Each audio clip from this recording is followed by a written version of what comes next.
Here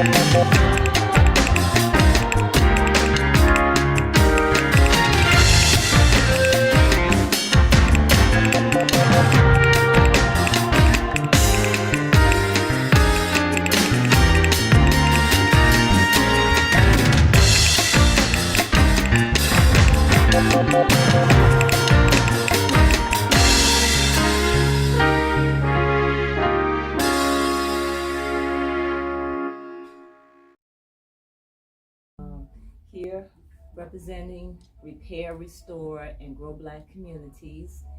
And we're a nonprofit organization and we support Black businesses here in Chicago. We want to increase the awareness of our business people. We want to increase the awareness of our authors that we have out here that are writing, so that we can help to circulate the dollars in our community. So we're here at Frontline Bookstore. Frontline is located at 5206 South Harper here in Chicago. They've been here for 24 years. And this is a Black-owned bookstore. There are wonderful books here, all types of books. And so this is our first event of the month of June. And we have Pierre here, Pierre Jackson, right? Yep. And so Pierre is an author and he is a poet. And, you know, poetry is in music, you know, but it's a good way for us to express our feelings and our thoughts and our emotions. And when we put it to pencil and paper and we have to read, brings a little more to the listener. So Pierre, I want you to start out by telling us a little bit about yourself, who you are. Yeah, so I'm Pierre, obviously. Yeah, so pretty much with me, I always just did writing. Like it was something that was a part of me. It started when I was young. I started writing maybe at the age of 10. Wow. Yeah, and you know, just growing up, certain music artists like Little Bow Wow growing up, that was something I looked up to because he was, you know, he was young. He was in the rap game very young. So, you know, just making little raps and doing that. It started there, but as I continued to grow, you know, just having that outlet, I always, you know, did artsy things, you know, so drawing, writing, that always just been a part of me, and I just kept doing it. It was just fun for me to do. So did so Little Bow Wow inspired you? Did anything else inspire you? Were you into the Black comic books or Black hero characters? I would say that came along. Like I was always into like X-Men and just different things, and then like as I got older, just finding out like where Marvel and stuff really originated from and how it really represented, you know, our Black leaders, you know, Dr. King and Malcolm X and just what they stood for. But it was represented through the Marvel characters. I thought that was very interesting. So that helped a lot as far as like writing and just like story writing and stuff. But it always been something that I did. Something that you like to do. Yeah, it was always a part of me. And I'll say it wasn't until like till I was like 14, 15, where I really just started recording everything that I've written. Okay. You know, because a lot of things I've sometimes I just wrote just because of ways I was feeling.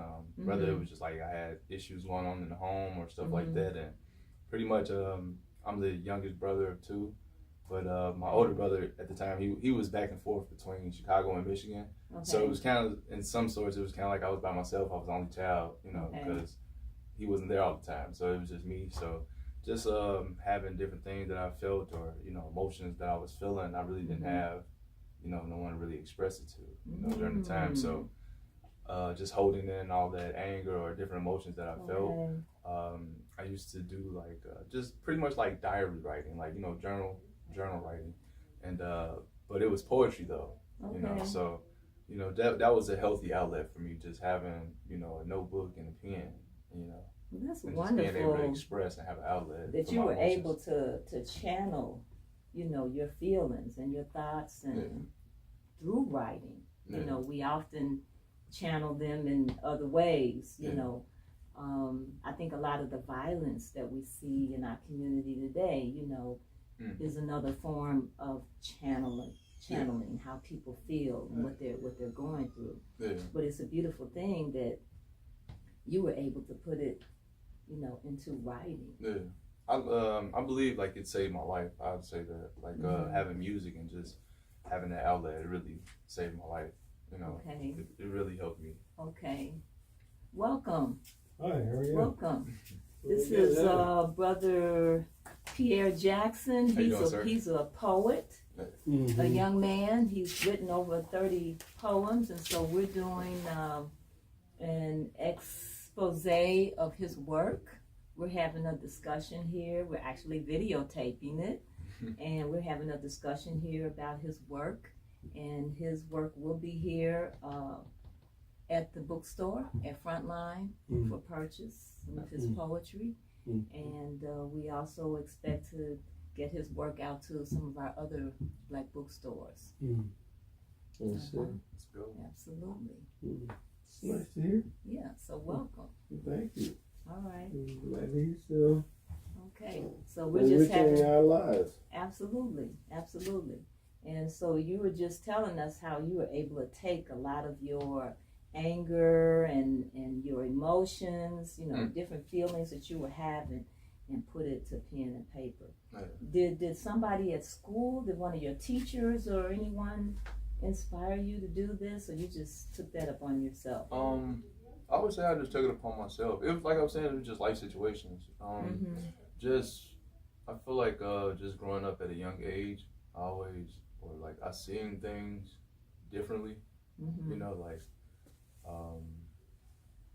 I would say I was aware of things early.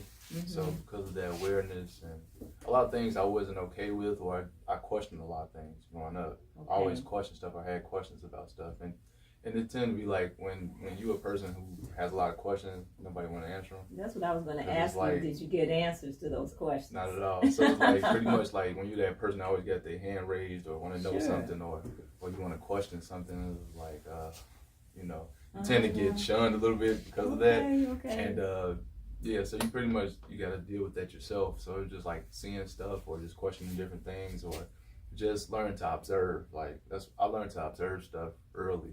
Okay. So through observation, I began to form my own perception of things, and I just released and gave things from my viewpoint, being a teenager and stuff, and just with the country and just the different things that was happening around me. So sometimes life is your best teacher.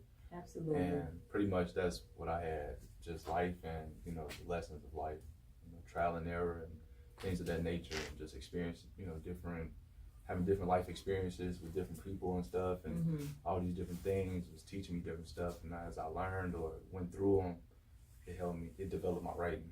And that's so how old were you when you first started writing? I started writing at 10, like I was saying, and then I started actually taking it serious and recording it at 14, 15. At 14 and 15. Okay, so we got that. All Yeah. right.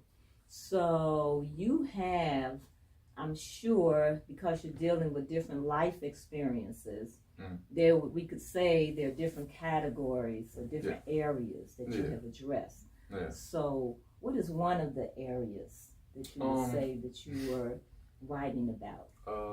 Like you'll see it in the book. A lot of it was about like just different experiences with girls and stuff. It was girls. Okay. So it was a lot of that. Just figuring it out, or just trying to understand like different feelings I'm feeling, whether it's love for the first time or liking somebody, and just writing about it, or it might have been a poem like that I made or like wrote for them or something. So it was just these different things that I put together, and it's pretty general. Like with this first book, it's a little bit of everything. So it's happiness, it's sadness. It fluctuates, so it goes up and down. Let's hear one of these poems about your relationship with the girls. You can tell us who this was about. It was so long ago. Look, I've got some poems that some guys wrote to me, when I was when I was a little girl, you know, and the boys were pretty good about that. Okay, we got this on video and everything. All the noise will be picked up on the video. So here we go.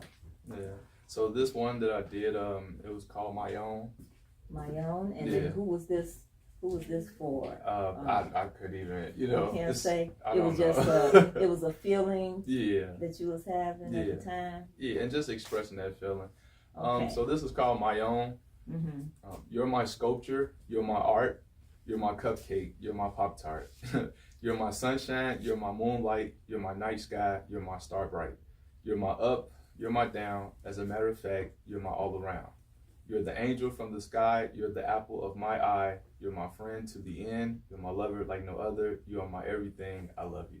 Oh, that is so sweet. Yeah. And I see this is nothing about like when we hear people, some of the rap songs, the hip hop songs where they're singing about black women, you know, and where do you think that comes from? You know, all of the negative lyrics that we're hearing, because that's beautiful. I mean, you're talking about a black woman and the way you see her.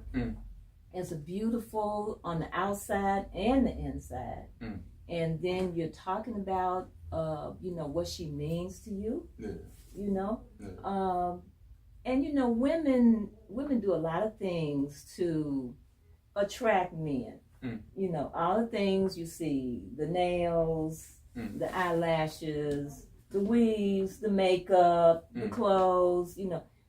And women want to be put up on a pedestal and revered, and that's exactly what you did. Yeah, and this, you know, I'm still young, so you were. How old were you when you wrote that one? I couldn't tell you. Oh yeah. It's a collection. I just know it's the timeline from, you know.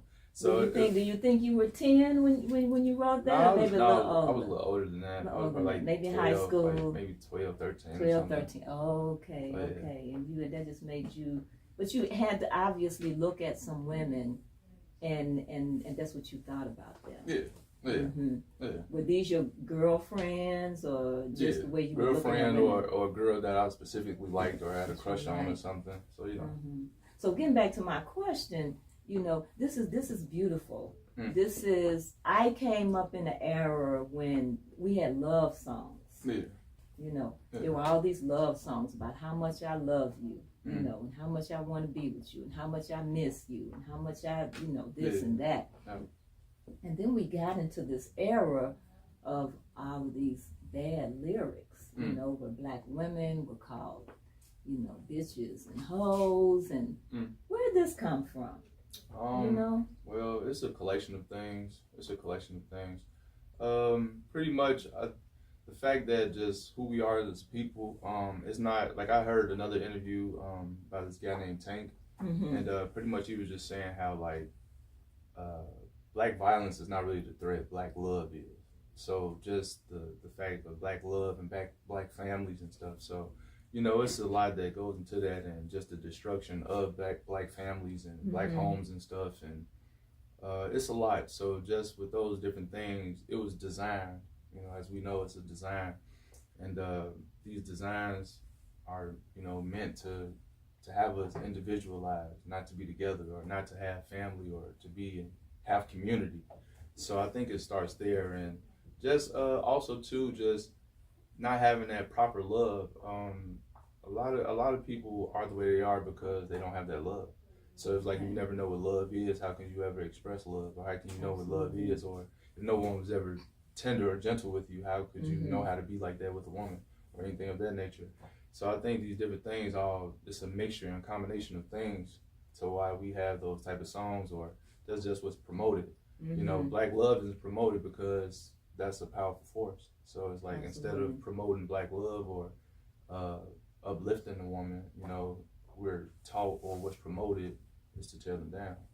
And you know, and it starts with the black woman. We need her, you know, like that's our community. So without her, you know, we don't have a village, you know. So we need the black woman, and we gotta uplift her and, you know, take care of her and protect her at all costs. So I think we starting to get back to that and starting to understand that. It's just like I said, just just different ways people was raised, you know, whether they didn't have a father in the home or just having different situations. Maybe the mom, you know, she did her best, you know what I mean? But you know, so it's a combination of things, I think, that makes up that for why it is the way it is. Okay. All right. You got another one like that? Yeah. What's the name of this one? So the name was called Queen Kimmy. Okay. I say something about you makes me ask the question how to, because all I want is for my attentions to surround you. Whether I'm with you or not around you, so astounding, grounded too. You can deprive me of my thirst and make me thirsty, subliminally hounding you while keeping cool. Queen on a royal stool while I help you produce a smile or two. No dentistry, your chemistry, Queen Kimmy B, got me thinking of crowning you. Oh. Yeah. Oh man, that's just beautiful. And how did you come up with that name? This was actually towards someone. Okay. So yeah, her name Kim or whatever. So Kim. so yeah, her nickname is Kimmy. Okay. So yeah, and that's how I pretty much came up with that one. And to really on like the other Saturday, I have this other poem called Sharp Edges, Okay. and this one is a little different. This is more like just about it's called Sharp Edges because sometimes you meet a person and the point that they're in their life, they may not be healed yet, you know, but it's like a lot of times a person will do something and it falls on you. It doesn't mean that it was necessarily directed towards you, but because of their past pain or hurt, it pours out and it happens, you know, it pours out onto you, unfortunately. So sometimes you got people that's hurt, it's one saying that I heard, hurt people hurt people. That's so right. So when you're dealing with somebody that's, you know, going through what they're going through or they're still trying to heal and develop, and you know, that's why it's important not to rush into things or relationships and stuff, or if you do, like, to take it slow, because at the end of the day that person is still trying to heal or they're still trying to understand their love language or why they do the things that they do, you know. So sometimes we have to be prepared for that, you know, when we dealing with someone or going into that, because you're not always going to get the perfect version of a person, or you know. So it's like every relationship is work, you know. So just understanding that and understanding, like, okay, this is what you're dealing with, and you just got to know yourself, like your boundaries, what you will accept or won't accept, or what you're willing to, you know, because sometimes love is conditional love. You know, people only love under certain conditions, you know. But then there's also unconditional love, and being able to put up with that person or deal with them and understand, like, no, I know you're hurt and you're healing, and I'm gonna help you get through that. But, you know, and it's just two individuals coming together and understanding that, okay, my situation is not perfect, your situation is not perfect, but let's grow together, you know. Because you still have to grow as an individual as well as I do, you know. But can you deal with that? Can you handle that? Absolutely. These is my this and that. This is my, you know, my shortcomings, or, you know, and being honest up front about it, you know, before you even begin with someone. So this one is called Sharp Edges. I say, love shall heal all wounds in due time. Until then, can you deal with the jagged edges of what's left of this broken heart? Your fingers may be sliced from handling sharp edges that were never meant to be. Need bandages. Do my sharp edges create too deep of a cut, which may make you want to give up, or continue to sweep broken pieces even though you may not get it all, and get glass in your feet?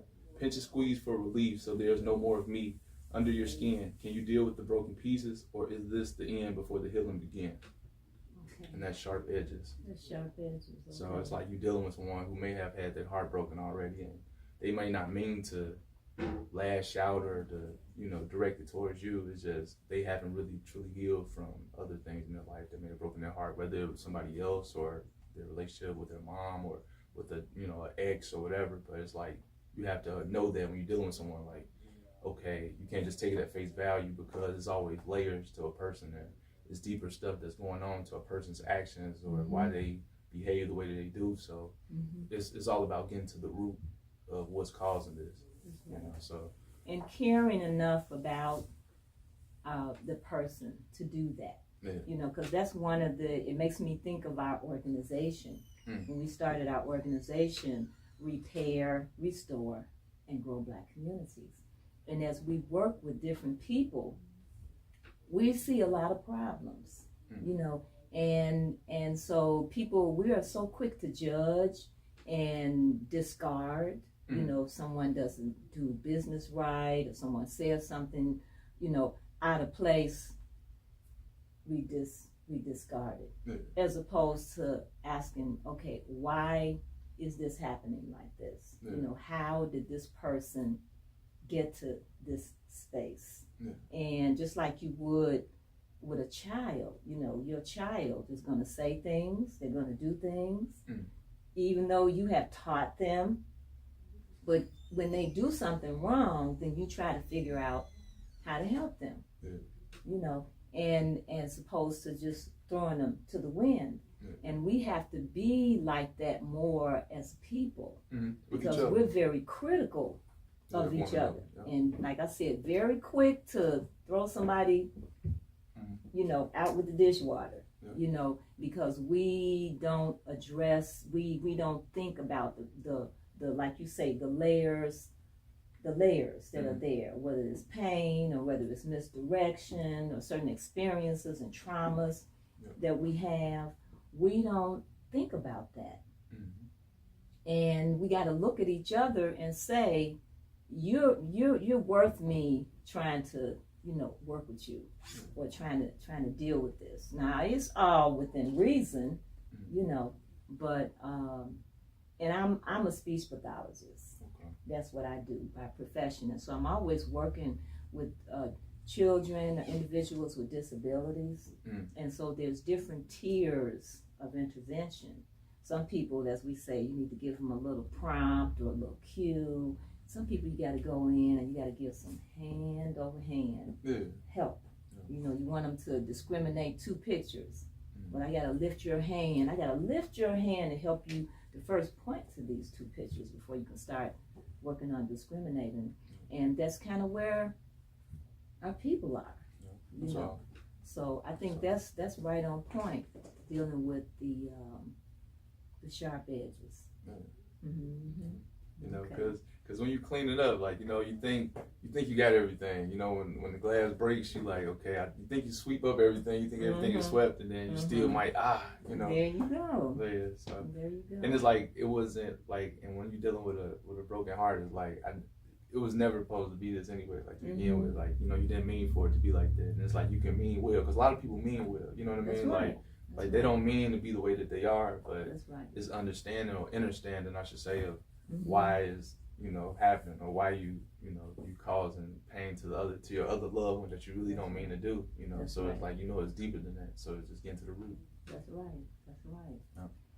Okay, so you got all these beautiful poems about relationships and loving each other, you know, black men understanding and loving black women and understanding our pain, and trying to work on getting past that. So what else do we have in here? The paper and pen perception. That's the name of this book. Yeah, because that's all I pretty much had. Like, that's why I did the cover the way that I did it and stuff, because it was just a lot of, you know, like, all I had was my pens, my paper, you know, and I just wrote. That's all I did, you know, and like I had like the paper balls and stuff, you know, because everything's just trial and error. So it's just constantly like getting better and learning and, you know, just doing what feels right and, you know, going from there. That's all I had. So I have, I just happen to just open a book. You know, I kind of do that sometimes. I'll just open a book and see where's the first place I go to, right? And I see Welcome to Space. Yeah. Well, what's that about? Ooh, so Welcome to Space. What page is that on? This is on page 26. Okay. So Welcome to Space, this was one of my earlier ones that I did. And pretty much just like with me, I'm a creative person. And a lot of times when you're different or you come from like just a creative place, it may not always be perceived the right way, or someone may not always understand because they're on the outside looking in. So it's like a lot of times, or even then it's like, or even when you open your mouth with certain people, like you have to be careful because you can't just speak to any and everyone because they may not get it right away, or they might not understand exactly what you're saying. So it was like, I dealt with a lot of that growing up. So it was like, I pretty much was always in my own world. Like where it was safe. Like that was my bubble, you know. So Okay. I just lived in my own galaxy for the most part. Okay. So pretty much it's like welcome to space is me welcoming the people into my world or into my space, you know, my safe space. Okay. You know. So this is welcome to space. Okay. Well, let's hear that one. Okay. Welcome to space. I'm trying to get there, and that's the place that everybody fears. It's a place I like to call out of here. A place where no one can be judged. It's just space, lights, and love. Far out and above, too cool, groovy, surrounded by so many stars you would think it was a movie. But no, this is a place of beauty, where you can hang loose like where you can hang loose like pants without Ryan's belt, suspended by gravity, so there's nothing to be felt but yourself. So far gone, it seems as if time starts to melt until there's nothing left. But to the left and right, there are several specks of light, some dim, some bright, some small, and some big. In my eyes, this is cool, you dig? Like dirt to a shovel, to get away from it all, I hop into my space shuttle and blast off to art, a place where there is no finish or start, no beginning or end, just colors and circles that spin around me again and again. Welcome to space. Welcome to your space. Yeah. Absolutely. Yeah. And everybody has a space. Yeah. Mm-hmm. Yeah. I think what we do, and as part of our education, you know, we're so accustomed to putting everything into a category, into a group. Yeah. And once I put you in that group, then I've sized you up, you know, and that's who you are. And that's not true. You know, we have so many dimensions, you know, to us. And so I think we cut ourselves off a lot of times from experiences and understanding other people, because we want to group everything, and we want to group everybody, you know. And that's kind of a problem with, like I said, our educational system, our society. Everything has to be put into a category. And I think we really miss out on that. Miss out on a lot. I agree. I agree. So, so you got poems here about different emotions. So you told me about love. Anything in here? What you got about hate? You know, because you're addressing different emotions in here. Let me see. I like this one that I did, Mr. Lonely. Because this was pretty much just me, just like I was saying, just growing up pretty much by myself, or like certain questions that I may have and stuff, just feel like I never was getting the answer to it. So like a lot of times you just feel alone, or like no one understands you or gets you. So it's like sometimes I would question my own existence, like why am I even here? Like what's the purpose? Like if I'm like a ghost while I'm alive, so it's like why am I even here? Like what's the purpose? So at times, you know, you feel sad or you feel like no one understands you, so you always just feel alone, you know, and just feel like you're not living, you're just existing, you know. So this one is called Mr. Lonely. I say, it seems at times there are a lot of people around me, like all of these people equal up to a sum, but in the end, I am the only one. But sometimes I want two or more, but I always find myself back at the self-centered core. At least 3 or 4 in the circumference, but at the end, I always end up with feelings of no abundance. Like I need baking soda, even though I'm the coke substance. What you know about being alone, from having a lot of contacts to having no one to contact on the phone. That's why I feel strongly that I am alone. See, it's hard to establish the real when you're always surrounded by a phony. So I'm gone, just call me Mr. Lonely. And it's like, in a way, that was like my defense mechanism. Because like, if people are gonna always push me away, or always gotta feel like I'm shunned or outcasted, then it's like, you don't even give yourself a chance anymore. So it's like, no, I'm okay. Like, no, I will remove myself from anything, because like, before I step into that situation or that I'm used to, I would just remove myself from it. So it's like, I'm always like, no, I'll leave.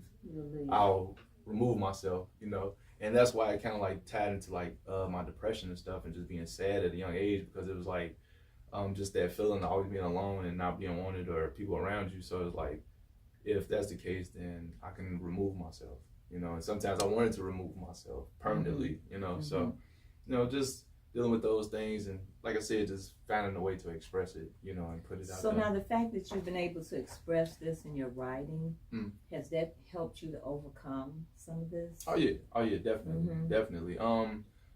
Just the fact that, like especially like where I'm at now in life, it's just knowing that like you're not alone. You know what I mean? Like I can talk back to my younger self and tell myself like, no, you're not alone, dude. Like a lot of times, and that's what I'm noticing. Like growing up, just where I'm at now in life is like we think that no one can relate to us, or we think nobody understands us, or we think that nobody will ever get us.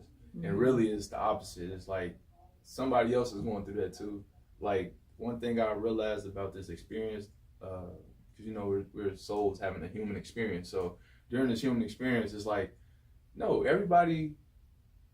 somebody's been through that. So it's like it's not like no one has something so outrageous or crazy that nobody can understand or relate to it. Absolutely. So it's like no, we're closer than we think we are. Absolutely. We're closer than we think we are. And once we see it and start to get that, and then you start to find your people, or I like to say your soul tribe. You start to find your tribe, and you start finding like minds and stuff. And the more you see, like, oh, it's not just me feeling like this. Oh, or it was somebody else that you just helped because they might not have the courage or the voice to do that. So it was like doing that helps somebody else see it. Because I'll say the same thing happened with me. Like it's this guy by the name of Kid Cudi, and he's an artist.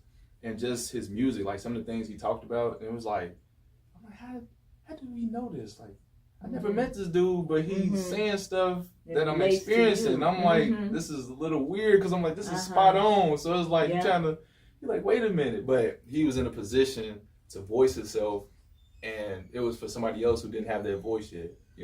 So it's like at the time, me being younger, I didn't have that outlet yet or those resources yet. So it's like just having that music and listening to that kept me going because it's like, oh, somebody else is like that, and where they're in life, and that helped me keep going. So it's like being that voice as well to the next person who don't have those resources yet or don't know that it's somebody else out here feeling the same way that they do. Right. So it's beautiful. It's beautiful. And it's people's fears, the fears that keep people from doing certain things because, and if once you do step forward, then you are surprised. I always say, if you got something you want to do or something you want to say, you should just do it. And the universe opens up. That's kind of what I live by. And so you have to be able to, communicate to other people because you don't know until you make that leap. And understanding. Let me see. I see another one here that's interesting. Oh, school. School. Okay, let's do that. Is this about school? Yeah, this is about school. This is about school. Yeah. What grade? So this is high school. So I would say this is like maybe sophomore year. Okay. Yeah, this is probably like freshman, sophomore year. Okay. Yeah, would you like me to explain it first, or? Sure. Okay, so yeah, with school, absolutely, it's pretty much like, so with me growing up, a lot of stuff in life, I seen both sides of it. So with school, it was pretty much like when things were going good, and I would say that was my freshman, sophomore year, that's whether you having the shoes and stuff like that. Because the school that I went to CVS, Chicago Vocational Career Academy. So it was like we had uniforms. So the way we expressed ourselves was with our shoes. Because that's the one thing, like, couldn't nobody control that. Like, we might have to wear white shirts, blue pants. But the shoes, you can't tell me what to wear on the shoes. So that was your way to stand out and express yourself. So that's what everybody did, So it was like freshman, sophomore year when things were still good and everything, it was like, I was on this side and I didn't really realize like I'm part of this crowd. Like, like you meet your friends and you meet people, and y'all share that in common, with the shoes and stuff. And then more like towards junior, senior year, things got a little rocky. Things changed for me, and certain stuff wasn't afforded as much as it was at one point, with shoes and stuff. So now it's like, but now you're starting to see how people's perspective towards you is changing, or you see how just the way you're treated is different now. So it's like, oh, okay. So it's like, so it's like now I'm seeing. So you wasn't really looking at me. Right, but not. I won't even say that. It's just you're treated different. When you have certain things, you're accommodated and treated a certain way versus when you don't have certain things. So now it's like I'm seeing what I never saw before. So now I'm getting this side of it now. So now I'm seeing like, okay, this is how it was the first 2 years. This is how it is the next 2 years, and I'm seeing the shift and the difference and just attitudes or certain things, or even you just wonder like what changed, but you know what changed, like your financial situation changed. And see, that's about that category piece I was talking about. People putting you in a category, and you got the shoes. You cool. You this, you that, and then all of a sudden the shoes not there. Yeah, but it's like I'm still the same person. You're still the same person. It's still me. Oh, wow. So it was a learning experience, and it was like just to see that hands on. It was like it hurt, but then at the same time it taught me. It was like, okay, all right, So that's why I made this piece called School. Okay. When you walk in the building, I hope you have a pair. We all know life, and we know he isn't fair. But the classes don't care, because they ready to judge with a look or a stare. Also with the contents of your hair. But it really is a grudge with themselves. I'd rather learn, pull up a chair. And with them, it's a grudge that impales. They don't feel or see the pain. Now it's wherever you stay determine the game. And to me, it's funny because of dudes who claim they have swag, but they just swagless with money. So what would you rather be? A money-getting fool or a low-wealthy dude who's about to use his mind as a tool? And with these tools, he will build an empire. And them same fools will be the ones looking for hire. And you can hear it too, like in my book, like you can hear the adolescence. So you can hear like the younger version of me. Versus later in the book, getting older. You can hear the difference, in the poems and the way I speak as well. Okay. But yeah, though, so it was just like it was also like just the way you looked and carry yourself. So, because some people, they probably couldn't afford to get their hair done all the time or couldn't afford certain stuff. So it's like, high school is cruel. They don't care. Grammar school too. Yeah, public school, just public school. So it was just like, when you don't have certain things. You have to go without, but then you have to be treated a certain way as well. Because there's a couple people I know that was in high school who may not have had it all, you know what I mean? But they never gave up on themselves, And it's just like life changed for them. And, it's like you can never judge a person on what they have because you don't know how long they went without it or, you don't know how their life was before it. So you can never just look at the success now at a person and be like, oh man, like, because you don't know how long they went without it. They had to go through high school, through elementary school, and so much more stuff without it. And they had to deal. Yeah, so it's like you never know what a person be through. So you can't just look at what they had now that you see the polished version of it or the finished version when they was being mocked and ridiculed, most of their lives, for not being able to afford to get their hair done or afford to have the best this and that or, like a lot of kids, like, I don't want to come into school like this. A lot of people probably wouldn't come, like, no, I ain't going today. I ain't got these shoes. I'm not going in there. Like, I'd rather drop out. You know what I mean? Take the ridicule. Yeah, and some people actually still finish high school and dealt with the ridicule. And I commend them on that because that's not easy. It's not easy at all. Like to have to deal with those type of situations. Those social situations, social structures. So it's like it's a lot. So. See other people's so you got other people's perceptions and then you got your perceptions about yourself. Yeah. If I have these things, then and a lot of times this is who I am. Yeah. But then who are you without these things? Right. And I think we've gone into this realm. There's always been branding.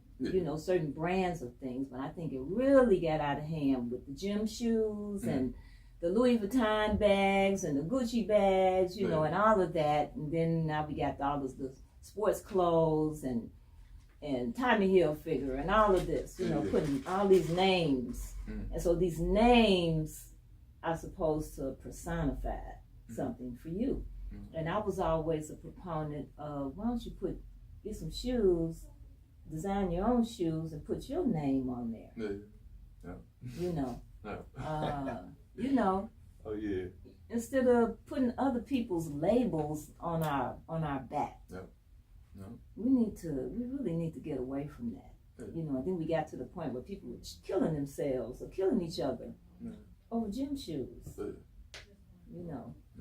Not getting to, like you say, the center, the heart of who we are. Okay. So that was cool. Wow. So we're looking at your journey. You started at 10. Did we hear a 10-year-old poem in here? No, I would say no, because that's what I was saying. I didn't really start recording until I was sophomore year. But I've always been writing since the age of 10. Okay. So it was always a practice of mine. And it just continued to, keep developing as I went along. So what is would you say, one of your most latest writings in would, here, I so we would can say, see kind of where you evolved. I would say pretty much. I would say after page 33, maybe. Page 33. Okay, then we get into some later. Okay. Yeah, so like 33, like after 33 going, so like maybe 34. Mm-hmm. Ooh, no matter of fact, I would say the last page is 35. And then after that, 36 on up, yeah, that's when you see like the later development of things. The later development. Yeah. So you want to choose something out of there so we can see what your message is there. I think these are wonderful. And very insightful writings, and I'm so happy that you chose this, as a way of expressing yourself and dealing with your feelings, the happy and the sad feelings, the difficult times, the easy times. I'm so happy that you chose this way to do that. Appreciate it. So what we got here? Okay, I'm looking at you be on my mind. It's the 46. Yeah. Yeah. So we this is being recorded. Yeah, we're in the recording. So she know. No problem. Yeah, so this was just a lot of different things. Like this one I did called Fake Funeral. Okay. This one I feel like is this more. So this was a later one that I did. Fake Funeral. This one was pretty much this. Just my perspective on things. Like I feel like a lot of people don't give you your roses while you're alive. Like it used to be a time where you can like tell somebody like, "No, good job, you killed it," you know. But nowadays it's like you can't give someone too much praise. You know what I mean? You can't give a person their flowers while they're alive, because then it seems like you're cheerleading, or you're on a bandwagon, or you know what I mean, like you're cheerleading too hard for that person, so it becomes like frowned upon. So it's like you have to keep things to yourself, or and a lot of times too, it's like they would call it fake love. You know what I mean? Like a person really don't show that admiration for a person until they're no longer with us, and that's unfortunate, But it's like, why do that when you have the blessing to be around that person and appreciate that person while they're alive? Like, don't wait till they're dead to then say how much you love that person or miss that person or cared about that person, because they're no longer here with us, and they can't speak for themselves, or they can't even accept whatever love you may have had if it was even real, Absolutely. So this one is called Fake Funeral. So I say, just imagine if I died. How many real eyes, real lives, tears, overpowered cheers, claim to be missed, kiss my rear as I cross over, Allen Iverson. Gone from the backwards environment, who cherish nothing more than a fat ass bouncing up and down doing somersaults as I catapult, signing and launching off. A world where killers are respected, intelligence is neglected, deflected and deflated. Hated because it ain't negative, so you must be doing something positive. It seems like when you rest in peace, that's the way the honest live. Surrounded by the downers, try to roll away from my circle getting rounder. As the past follows without following the rules or mottos, because the pill to set you free seems to be too big to swallow. Like a mouthful, my living has you doubtful. Funny how that person died, but you made the shit about you. Why I don't trust a soul. Fake Funeral. And the message, we're going to be coming to the close of this interview. I'm going to ask you to do one more before we stop.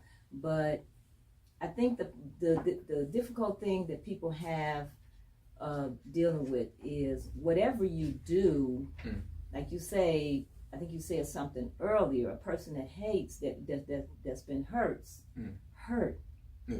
And so it's like whatever you do to someone, whatever you say for someone, it's really about you. It's always about you. And so if you're very loving towards someone, or you're very hateful towards someone, it's really all about you. And so that's what we have to come to terms with, and we often blame, children, or do it all the time, or say, well, he made me do something such and such and so and so, Yeah. and then you trying as a parent or an adult drill in their mind, but you had a choice. Right. You didn't have to do that. Right. But that's the first thing that'll fly out of their mouth. This person made me do. Yeah. And so I think finding that awareness as we evolve in life, that whatever you do, whatever you say, it's really about you. You know, so these people who do not say what they should have said when you were living, or who show up at your funeral and say these things, you know, I mean, it's not about the person there. Yeah. It's about them. Yeah. Mm-hmm. So I just so it happens, you know. Mm-hmm. And I just think we gotta get away from that. It's like give people their flowers while they're here. That's you know? right. Like if they doing something and they love what they doing and they worked hard for it, it's like That's right. respect it and show them love. You know, it goes a lot further when you show love and just, you know, tell the person like, no, you did a great job. I like what you're doing. I can tell the world that I like That's what right. you're doing. That's And right. I don't have no fear, or I don't have no type of feeling about that, you That's know, right. because I know who I am and I know that if I like something, I'm gonna say that I like it. I'm not gonna hold it in just because everybody else over here don't like that I said that I like it. You know, like, no, this is my person, or this person I like. Go support them. They cold. right. They doing a That's great right. job. That's They right. fire. I'm not, That's you know, right. because We need to be more complimentary. yeah, complimentary to them. We have become accustomed of, you know, as you say, the things that are the negativity that surrounds us. You know, we focus on that more. You know, and I feel like you don't know how that can change a person's life or even change your own.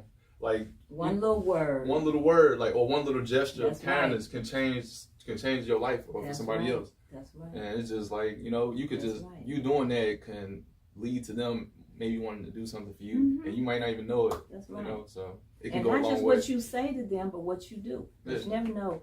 Somebody's always watching you. Yeah. And you never know what little thing they might pick up. Yep. All right, so I want you to treat us with one more. Oh, what was that? What was the last piece that you? I don't know which one. Oh. I'm going to let you choose. I seen you was looking at As I Watch. Yeah, I was looking at that. Okay. Mm-hmm. Okay, so this one was pretty much again like I was saying, just sitting back and everything, and just viewing the world. Oh, I see this other one in here. This is kind of long. Yeah, that one was This is, very long. Yeah. that one's this very is- long. Okay. This one, even this All one, right. As I Watch, is long too. Okay. So I see two here. I see that one, and then but you got a part conversation, Yeah. street nigga to hood nigga. Interesting. Yeah. Okay, so I'm gonna let you choose. I don't know. I seen you looking at As I Watch, so I'll do that one. So As I Watch again, that was just pretty much just seeing everything, or just like growing up from '92. 'Cause I was born in '92, so I had a taste of the '90s.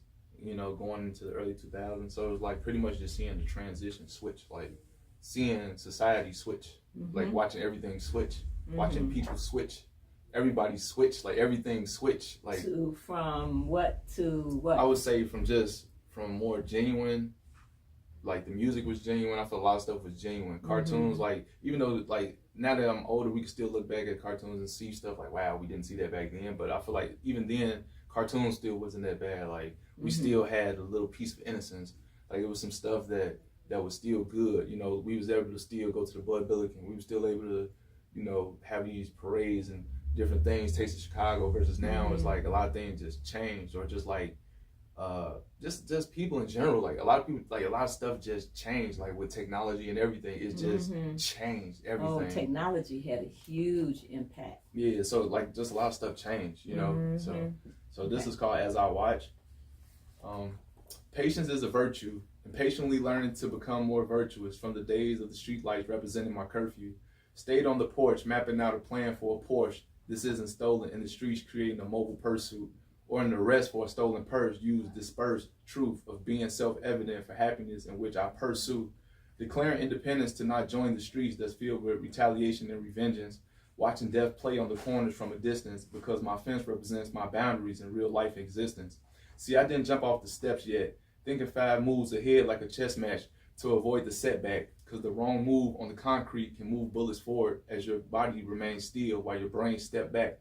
And that would be the same concrete years later where your brains were left at. If these streets could talk, they would yell, holler, scream, and weep, war and peace, howling wolves, sharp teeth, biting through the flesh of whelping sheep, screaming help for me, while snorting coming from the snouts of pigs, shooting melanated baby goats, black kids with the mouth of ribs. While the mistreated, beaten, and defeated babies are crying in the fetal position, the needle inches in, skin pinching, got the addict screaming, back and forth with her demons, sucking and smacking and clapping in the dark alley. Broken glasses, moans and groans as the dealer releases his semen. These are the perks of the streets, predicted and depicted from the scriptures and scripts of the pyramids, as the party goer wheezes and sniffs white crystals that happen to look or resemble the hieroglyphs. Young girl screaming help in her mind as she has unwanted sex, her body stiff from a drip in her drink unseen as she sips, while loud whispers come from a snitch on the same island looking at oncoming European pirate ships. 2018, angry chants of black power, loud explosion, blazing fires, followed by the shining rising fists, waves of roars coming from the lion's den, scribbled writings from the writing pen of names captured for FEMA camps as they signed them in. Auto-tune captures the devil's laughter and smiling grin over the world, watching from the window as the airplanes drop bombs and chemicals over the skies, as it looks like a web from a widow. Truth begins as the lies should end. Now I lay me down to sleep. I pray to the Lord my souls to keep as I lie on my pillow. That is powerful. As I watch. That is powerful. So it was just. And I mean, you saw the destruction. Yeah. Yeah. You saw the destruction and the impact that it was having on everybody. Yeah. Everybody in our community. You saw. You're all old enough to have seen or grew up in a community where we had some community. Yeah. We had some love. We had some boundaries. Mm-hmm. You know, we had some safe havens, and, Yep. and you saw it all. Just get stripped away. Just get stripped away. Yep. And then it's like dealing with remaining true to who you are and not allowing the society or a group or majority Absolutely. change who you are, or That's make you right. feel like I have to do this or now I have to switch who I am to survive or become, instead I just remain to be myself and just observe and move precisely how I need to through it all and weave through it. And that's why putting it to paper and pen was so powerful and impactful for you. You know, so Pierre, I want to thank you for coming here today. Appreciate it. To support, our efforts to save our bookstores. Our history is in these books. Our perceptions as yours are in these books. Our images are in these books. And this is where we can express ourselves in a more positive manner, and this is very healing, just listening to you. And so I want to thank you for what you're doing. I want to encourage you to continue to do what you're doing. Mentor some young people, in this, and give them another avenue to look at, because I worked at CBS. Okay, So nice. I know about CBS. That was one of my schools. Okay. Okay.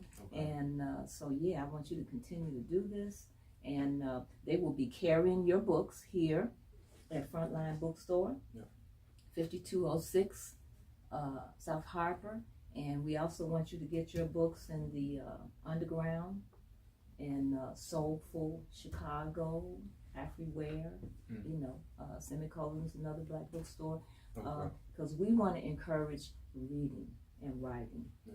Because at the end of the day, technology, we would have to return. You gotta go back to the paper and the pen and the person, because I get tired of talking to computers on the phone when you have a problem.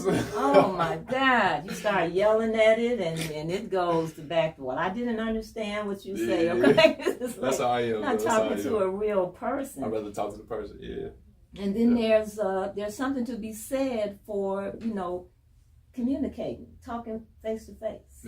You can't do that on Facebook. There are things that you'll say on Facebook that maybe you wouldn't say to me, or you would say it differently to me. It might turn out differently if we're talking face to face. So I believe in creating a balance. It's like vitamins. You get the multiple vitamins, you got a balance there. I believe in balance. Moderation. And I think we got too much computer. You know, so absolutely. So again, thank you for coming. Thanks for having me. I appreciate it. Absolutely, Appreciate it. absolutely. And this is wonderful work. Perception, paper, pen, and perceptions. Yep, paper, pen, and By perception. Pierre Jackson. Yep. Appreciate Absolutely. So we're going to be hearing more from you. Oh yeah. All Got right. a second book coming too as well. You got a second one Yeah, coming Dark out? Skin, Darker Blues. Ooh. So that'll be coming soon. That sounds really nice. Oh yeah. So I got more. Really nice. So, You got more. so I'll be back. I'll All be back. right. Down. Absolutely. Okay. I appreciate All it. right, Pierre. Thank you. All right, thank you. All right. So.